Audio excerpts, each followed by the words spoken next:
Surrounded, outnumbered, frozen to the bone. December 1944. The 101st Airborne is trapped in Bastogne, Belgium. German forces close in from every direction. Artillery pounds the town day and night. The forest echoes with gunfire. And then, the enemy demands their surrender. This is the story of the men who refuse to die. 2 weeks earlier, Hitler launched his final gamble, Operation Watch on the Rhine. The world would call it the Battle of the Bulge. Panzer divisions smashed through American lines in the Ardennes forest. Chaos erupted across the front. The Wehrmacht advanced with terrifying speed. The 101st Airborne, paratroopers, elite soldiers, received emergency orders. Get to Bastogne, hold the crossroads, stop the German advance. They arrived in trucks, barely equipped for what was coming. No winter uniforms, limited ammunition, artillery shells already falling as they dug in. Within days, they were surrounded. 20,000 German troops encircled the town. Tanks, artillery, elite SS divisions, all pressing inward. The noose tightened. The temperature plummeted to zero. Then below, snow blanketed everything. Soldiers wrapped their feet in burlap sacks. Frostbite claimed fingers and toes. Supplies dwindled. Medical supplies ran out. Ammunition reserves dropped dangerously low. Thick fog grounded Allied aircraft. No air support. No resupply drops. No reinforcements. Inside Bastogne, medics operated in candlelight. Wounded men lay in frozen cellars. The smell of blood and smoke filled the air. Outside, German artillery never stopped. Shells screamed through the sky. Buildings collapsed. Trees splintered into deadly shrapnel. "We hold until relieved," officers told their men. But relief seemed impossible. The men of the 101st held their positions anyway. Foxholes filled with snow and ice. Their breath formed clouds in the bitter air.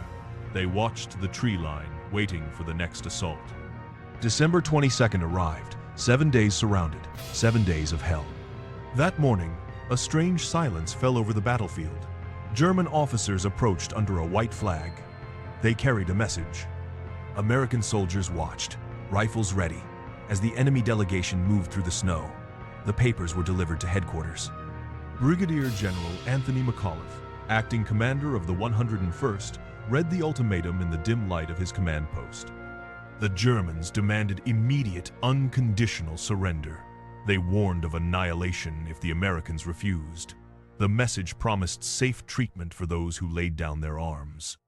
McAuliffe read it twice, then he laughed. His staff officers waited. What would they tell the Germans? McAuliffe grabbed a pencil. He wrote one word: nuts. The reply confused the German officers. They asked for clarification. An American colonel explained, "It means, go to hell." Word spread through the American lines like wildfire.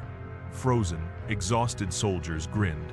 Some laughed for the first time in days. The Germans retreated to their lines. The message was clear. There would be no surrender. Bastogne would stand. The German response came in thunder and fire. Artillery bombardment intensified. The earth shook. Buildings that still stood began to crumble. Civilians huddled in basements alongside wounded soldiers. German infantry attacked from multiple directions. Tank engines roared through the fog. Machine gun fire ripped through the frozen air. The 101st fought from every position. Paratroopers, engineers, even clerks and cooks grabbed rifles and held the line. Men fell. Medics dragged wounded soldiers through the snow, leaving trails of crimson behind them. Morphine ran out. So did bandages. "No one's quitting," sergeants told their squads. And no one did. Ammunition dropped to critical levels. Soldiers counted their remaining bullets. Artillery crews rationed shells, making every shot count. Christmas approached. The most brutal Christmas these men would ever know. Still, the fog held. Still, no aircraft could reach them. In their foxholes, soldiers shared what little food remained. They whispered about home, about families they might never see again.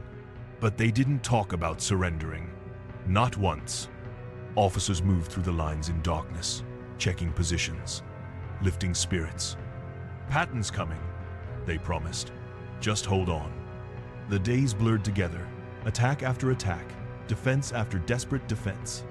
Blood stained the snow, frost claimed the dead where they fell. The living fought on. December 26th, day 10. The fog finally broke. Sunlight pierced through the clouds. And then they heard it, the rumble of American tanks in the distance. Patton's Third Army had done the impossible. 70 miles in 3 days through winter storms and enemy resistance. The relief columns smashed through German lines like a hammer. Sherman tanks rolled into Bastogne. The siege was broken. Soldiers of the 101st stood from their positions, hollow-eyed, frost-covered, but alive. They had held. Against everything, they had held.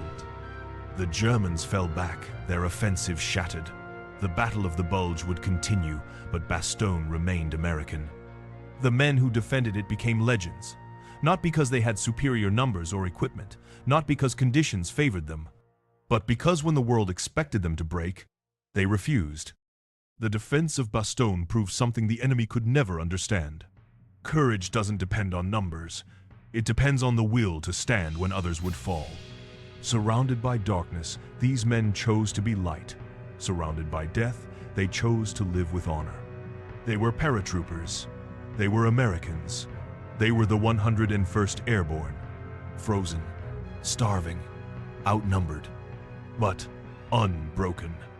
The men of Bastogne held the line. Thanks for watching. Subscribe for more amazing content.